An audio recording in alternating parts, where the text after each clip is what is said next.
Nzambe wa kira likolo na se na biloko biso apambola bino na kombo ya mwana wa ye mobikisi na biso Yesu Kristu oyo avandisa na loboko na mobali o likolo pe azali ko intercéder mpo na biso. Ezali wa bino ndeko Tito Mbanda.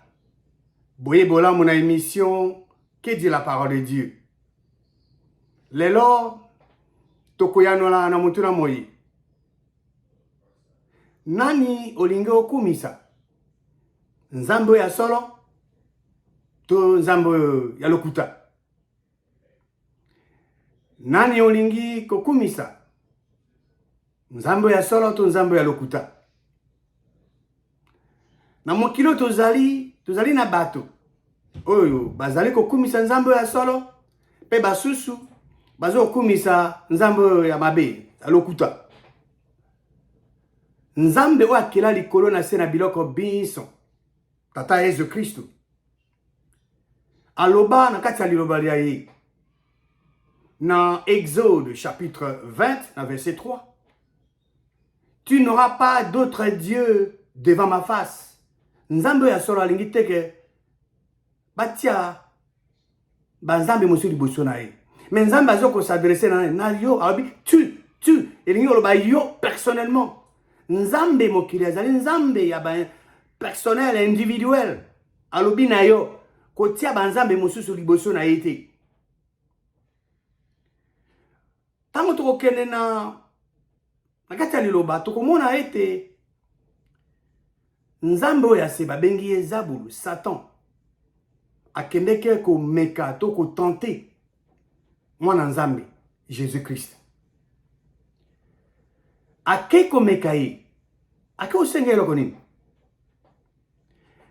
Zabulu akei epa mwana nzambe alobi na ye afukamela ye pe akumisa ye. Nzambe ya solo ya lingi tokumisa ye. Nzambe ya sepe ye pa lingi bato bakumisa ye. Azume me courage ake pa mwana ya nzambe, le fils unique de Dieu. Attendez, on a confondé une petite parenthèse. Le banzambe zo avec Zabulu akei ko tenter Jésus Christ. Nzambe o akela likolo na se na biloko biso akoki kozala tenter te. Pe ye moko amekaka bato te, atentaka bato te. Mais awa Jésus Christ azali tenté na nzambe oyo ase. Zabulu a tenté alobi nini? Zabulu alobi na Jésus Christ ke afukama pe akumisa ye. Il lui a demandé de se prosterner et de l'adorer. Alors, quelle était la réaction? Quelle était la réponse de Jésus Christ à Satan? Na lingi ke bolanda eyano ya mwana ya nzambe na Zabulu. Alobi na ye, retire-toi Satan, car il est écrit, tu adoreras le Seigneur ton Dieu et tu le serviras lui seul. Jésus-Christ a yanoli Zabulu alobi na ye longwa po ete ekomami. Pona nini Jésus-Christ a ekomami? Jésus-Christ azali moto, même si le azali moto. Le seul moto ouais botama akufa akola akufa pe asekwa avana na loboka mobala nzambe zaka Yesu Kristo. Alobi na ye. Alobi na Zabulu. Donc ayebi clair. Okokumisa bobele nani? Nzambe mokonzi na yo pe kaka ye moko nde okoservir okosalela ye. Jésus Christ alobi na adoration awa. Mais Jésus Christ a pesé sous éclaircissement, a pesé sous une dimbola dans l'évangile de Jean, chapitre 4. Jésus-Christ a zala ko solora na mwasi la samaritaine, la femme samaritaine, wa zaki na libulu ya mai. Alobeli dans Jean chapitre 4 verset 23 et 24. Dans verset 23 alobi na ye, l'heure vient, mais elle est déjà venue, où les vrais adorateurs adoreront le Père en esprit et en vérité. Car ce sont là les adorateurs que le Père demande.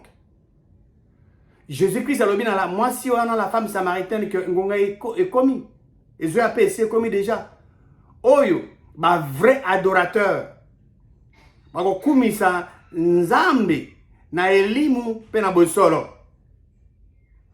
Po ete nzambe mokeri yalukaka ba adorateur ya lolenge lona. Nzambe tata yaluka ba adorateur ndenge nini? Yaluka ba adorateur bazoko adorer ye na esprit pe na vérité. Donc na elimu pe na bosolo. Yonde ko mwasi yonde ko mbali. Est-ce que okumisaka nzambe tata na elimu pe na bosolo? Yomoko zana yano. Parce que Jésus-Christ a dit les vrais adorateurs. Alors, opposé, il y a les contraires, il y a vrais alinines. Ils allaient simple. Les contraires, il y a vrai, il y a faux. Alors, il y a le bani. Il y a le bani, mon kilo, tozali, mon kilo, na sewa. Tozali na ba vrai adorateur, peut tozali na ba faux adorateur. Ba vrai adorateur, ba on ba kumisa kanzambe mokeli, na elimu pe na bosolo. Ba faux adorateur, bango, ba kumisa kan tatate, ba kumisa ka ete na elimu pe na bosolo. Soko yo kumisa ka tata, nzambe na elimu pe na bosolo te, ngonga yango ebeti otanga lilo banzambe oyeba o banda ko kumisa na elimu pe na bosolo. Dans verset 24, Jésus-Christ a continué pour la femme samaritaine à l'obinae. Dieu est esprit. Et il faut que ceux qui l'adorent, l'adorent en esprit et en vérité. À l'obinae que Nzambaza elimu. Dieu est uniquement esprit. Dieu n'est pas un homme. Nzambaza montoté. Azape mona montoté. Nzambaza obe elimu. Elimu comment on a te, au simbato, au toucher, non, au sentir te. Alors, bao balingi ba kumisaye. Alors il faut qu'il l'adore en esprit en vérité. Il faut. Il faut indiquer obligation. Aux alina choité. Aux alina optionté. Aux alina alternative moussousouté. C'est qu'est-ce que cela veut dire? Cela veut dire que la seule et unique façon, il y a quoi adorer Nzambe mokeli. Ezali ko kumise no nini na elimu pena bosoro. Donc, Jésus-Christ a résumé nyonso. Motune yango. Jésus-Christ a lobi Nzambe il faut akumisama na elimu pena bosoro. Po ete Nzambe za elimu. Sikoyo motuna tokotuna yango. Bato babaka ba kumisa Jésus. Est-ce que batanga ba version? Parce que oazo ba Jésus-Christ. Ya lobite ke ba kumisa na elimu pe na bosolo. Na ba kumisa ne tata na elimu pe na bosolo. Jésus-Christ yeme taza na moki. Azo kumisa Nzambe. Alors, yo ko kumisa nani? Nzambe ya solo to Nzambe ya se. To komona. Nzambe ya solo po kumisa Nzambe ya solo za Nzambe akela likolo na se na biloko biso po kumisa esengelo kumisa na limu pe na bosolo. Alors mutuna po to sukisa ezali mutuna ngo yango.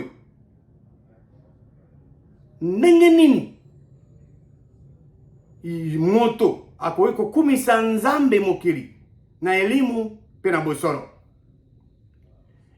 E ya nona mutuna moye ekopesama na mbalaiko ya Nzambe o akira likolo na se tata Yesu Kristo apambola bino na kombo ya mwana waye Yesu Kristo asekisa na bawa pe avanisa na loboko na ye ya mobali o likolo.